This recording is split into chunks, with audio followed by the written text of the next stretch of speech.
Hi friends, welcome to Somo competitive guidance. ఈరోజు మరొక important అప్డేట్‌తో మేము ముందుకు రావడం జరిగిందండి. ఇది టీఎస్‌పీఎస్‌సీకి సంబంధించినటువంటి అప్డేట్ అనమాట అండి. అప్డేట్‌లో వివరాలు మనం చూసుకున్నట్లయితే గనక టీఎస్‌పీఎస్‌సీ చైర్మన్‌గా రిటైర్డ్ ఐఏఎస్ మురళి అనేటువంటి ఆర్టికల్ రావడం జరిగింది.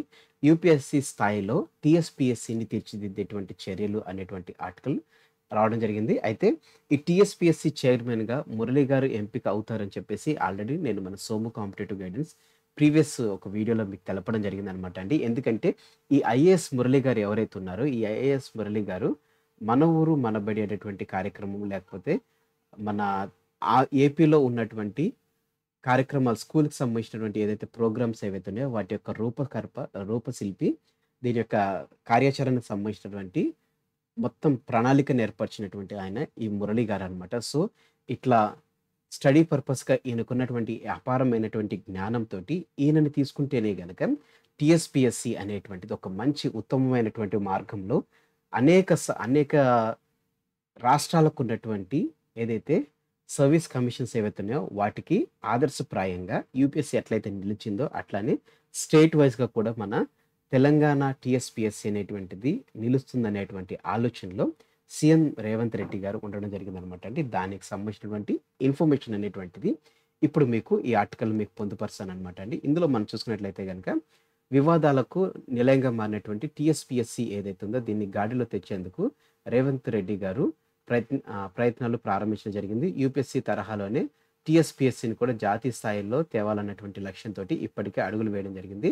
ఈ నెలాఖరులోగా బోర్డు చైర్మన్‌తో పాటుగా ఇతర వారిని కూడా నిర్ణయం తీసుకోవాలని చెప్పేసి తెలపడం జరిగింది. అయితే ఢిల్లీ పర్యటనలో భాగంగా యూపీఎస్‌సీ చైర్మన్ అయినటువంటి మనోజ్ సోని, అదే రకంగా కార్యదర్శి అయినటువంటి శశిరంజన్ కుమార్ గారితోటి ఉత్తమ్ కుమార్ రెడ్డి, అదే రకంగా సీఎస్ అయినటువంటి శాంతకుమారి గారు ఆల్రెడీ సలహాలు, సూచనలు అనేటువంటివి తీసుకోవడం జరిగింది. వాటి యొక్క ఇంప్లిమెంటేషన్‌లో భాగంగానే ఈ ఐఏఎస్ చైర్మన్‌గా, టీఎస్‌పీఎస్‌సీ చైర్మన్‌గా రిటైర్డ్ ఐఏఎస్ అధికారిని తీసుకుంటున్నటువంటి ఊహాగానాలు అనేటువంటిది రావడం జరిగింది. అంతేగాక కమిషన్ అధికారులు ప్రత్యేకంగా శిక్షణ ఇప్పించాలని చెప్పేసి కూడా ఇందులో నిర్ణయం తీసుకోవడం జరిగిందనమాట అండి. పబ్లిక్ సర్వీస్ కమిషన్ సంబంధించినటువంటి ప్రశ్నపత్రాల లీకేజీ, అదే రకంగా అవినీతి మకిలిని తొలగించి పూర్తి పారదర్శకంగా నిర్వహించేటువంటి పూర్తి స్థాయి బోర్డుని ఏర్పాటు చేయాలని చెప్పేసి నిర్ణయం తీసుకోవడం జరిగింది. అందులో భాగంగానే సమర్థులైనటువంటి ఐఏఎస్ అధికారులను, అదే రకంగా పదవి విరమణ చేసినటువంటి ఐఏఎస్ అధికారులను ఇందులో తీసుకుంటున్నట్లుగా తెలపడం జరిగింది. ఇతర నిష్ణాత ప్రొఫెసర్లను కూడా తీసుకుంటున్నట్లుగా ఇప్పటికే ఆదేశించి కసరత్తు అనేటువంటిది వేగవంతం చేయడం జరిగింది. అయితే అధికారులు, పార్టీ నేతలు అందించినటువంటి సమాచారం ప్రకారం టీఎస్‌పీఎస్‌సీ చైర్మన్‌గా రిటైర్డ్ ఐఏఎస్ అధికారి అయినటువంటి ఆకునూరి మురళి గారి పేరు వరుసలో ఉన్నట్లుగా తెలపడం జరిగింది. ఆయనైతే బోర్డు నిర్వహణకు సరైన అధికారి అనుకుంటున్నట్లుగా తెలపడం జరిగింది. రాష్ట్ర విద్యా వ్యవస్థ ఉజ్వలంగా మార్చాలన్నటువంటి తపనతో పాటుగా ప్రగతిశీల భావాలున్నటువంటి మురళి అయితేనే కమిషన్‌ను చక్కదిద్దుతారని చెప్పేసి సీఎం నిర్ణయానికి వచ్చినట్లుగా తెలపడం జరిగింది. బీఆర్ఎస్ ప్రభుత్వం హయాంలో తీవ్ర నిర్లక్ష్యానికి గురైనటువంటి అధికారి మురళి అన్న విషయం మనకందరికీ తెలిసిందే. అయితే గత ప్రభుత్వ వైఖరిని నిరసిస్తూ ఏకంగా సర్వీస్ ఉండగానే తన పదవికి రాజీనామా చేసి మురళి గారు సంచలనం అనేటువంటిది సృష్టించడం జరిగింది.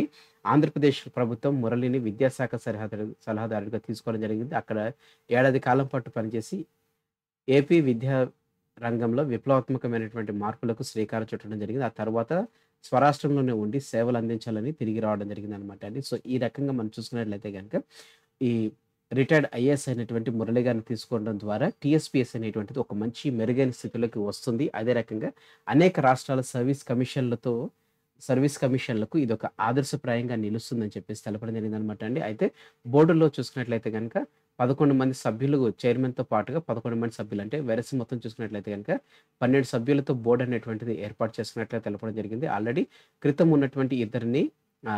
టీఎస్‌పీఎస్‌సీలో ఉన్నటువంటి ఇద్దరు మెంబర్స్‌ని అట్లనే కొనసాగించాలని అనుకున్నారు, కానీ వారిద్దరూ కూడా రాజీనామా చేస్తున్నట్లుగా ఆర్టికల్స్ అనేటువంటిది రావడం జరిగింది. సో, దీనికి సంబంధించినటువంటి పూర్తి అప్డేట్స్ అనేటువంటిది మళ్ళీ వచ్చిన వెంటనే నేను మీకు అందిస్తాను. అయితే టీఎస్‌పీఎస్‌సీ చైర్మన్‌గా రిటైర్డ్ ఐఏఎస్ అయినటువంటి మురళి గారు నియమితులవ్వడం జరిగింది. దీనికి సంబంధించినటువంటి నిరుద్యోగుల్లో మంచి రోజులు వస్తున్నట్లుగా ఆర్టికల్ రావడం జరిగింది. త్వరలోనే ఖాళీల భర్తీకి సీఎం చర్యలు అని చెప్పేసి చెనగాని దయాకర్ గారు తెలపడం జరిగిందనమాట. సో, వెంటనే మనకి ఎప్పుడైతే ఈ టీఎస్పీఎస్సీ చైర్మన్ నియామకం అవుతుందో వెంటనే మనకి గ్రూప్ 1 సంబంధించినటువంటి ఎగ్జామ్ డేట్స్ అనేటువంటిది ఫస్ట్ రిలీజ్ చేస్తారు.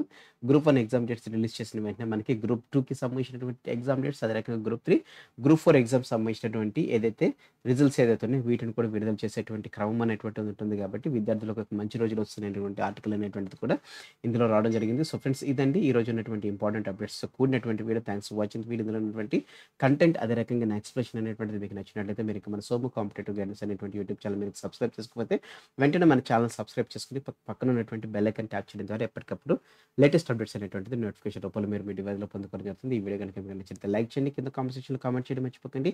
ఈ వీడియోని మీ ఫ్రెండ్స్ అండ్ ఫ్యామిలీ మెంబర్స్ ప్రతి ఒక్కరికి షేర్ చేయండి. Thanks for watching the video. Have a nice day. Bye.